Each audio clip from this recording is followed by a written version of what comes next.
안녕하세요. 로하나의 로블입니다. 저희 지금 A Long Walk to Water 책 계속 같이 읽고 있는데요. 지금 Chapter 1, 2까지 읽었어요. 2008년에 수단에 살고 있는 나야, 그리고 1985년 수단에 살고 있는 살바의 이야기.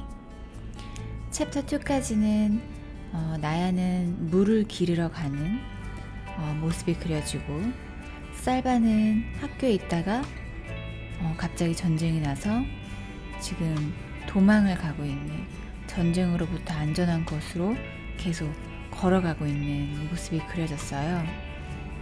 오늘은 또 어떤 이야기가 펼쳐질지 같이 한번 잘 들어보실게요. 오늘은 Chapter 3 읽어보도록 하겠습니다. Chapter 3 Southern Sudan, 2008. The smudge on the horizon gained color as Naya drew nearer, changing from hazy gray to olive green. The dirt under her feet turned to mud, then sludge, until at last she was ankle deep in water.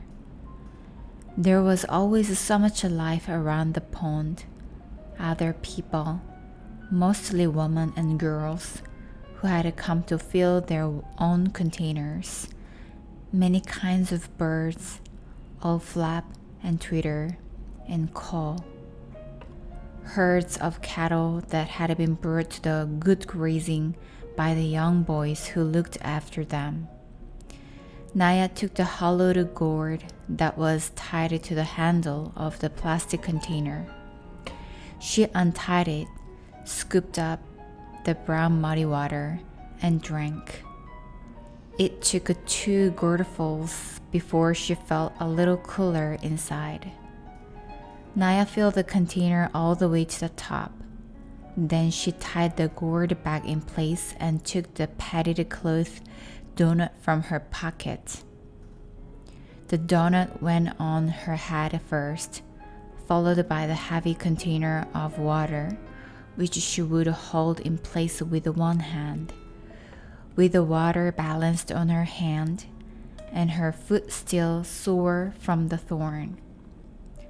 Naya knew that going home would take longer than coming had, but she might reach home by noon if all went well. Southern Sudan, 1985. The tears were hot in Salva's eyes. Where had everyone gone? Why had they left without waking him? He knew the answer, because he was a child who might tire easily and slow them down, and complain about being hungry, and cause trouble somehow. I would not have been any trouble. I would not have complained. What will I do now? Salva took a few steps to see what he could see. On the far horizon, the sky was hazy from the smoke of the bombs. About 100 paces in front of him, he could see a small pond. Between the pond and the barn was a house, and yes, a woman sitting in the sun. Holding his breath, he crept closer until he could see her face clearly. The ritual scar patterns on her forehead were familiar. They were Dinka patterns, which meant that she was from the same tribe as Salva. Salva let out his breath in relief. He was glad that she was not Nuer. The Nuer and the Dinka had a long history of trouble. No one, it seemed, was sure where Nuer land ended and Dinka land began, so each tribe tried to lay claims to the areas richest in water. Over the years, there had been many battles, large and small, between Dinka and Nuer. Many people on both sides had been killed. This was not the same as the war that was going on now between the rebels and the government. The Dinka and the Nuer had been fighting each other for hundreds of years. The woman looked up and saw him. Salva flinched at her glance. Would she be friendly to a stranger? Would she be angry with him for spending the night in her barn? But at least he was not alone now, and that knowledge was stronger than the uncertainty about what the woman might do or say to him.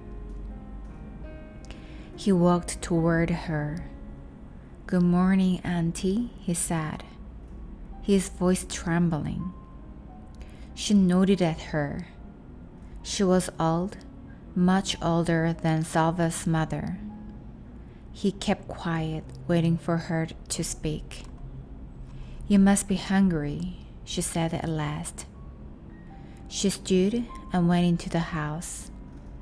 A few moments later, she came back out and gave him 2 handfuls of raw peanuts. Then she sat down again. "Thank you, Auntie."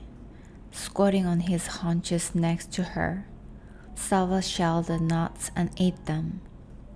He chewed every nut into a paste before he swallowed, trying to make each one last as long as he could. The woman sat without speaking until he was finished. Then she asked, "Where are your people?" Salva opened his mouth to speak, but his eyes filled with tears again, and he could not answer. She frowned. "Are you an orphan?" He shook his head quickly. For a moment, he felt almost angry. He was not an orphan. He had a father and a mother. He had a family. "I was at school. I ran away from the fighting. I do not know where my family is." She nodded. A bad thing this war. "What are you going to do? How will you find them?" Salva had no answer. He had hoped that the woman might have some answers for him. After all, she was an adult. Instead, she had only questions. Everything was upside down. Salva stayed in the woman's barn again that night. He began to make a plan.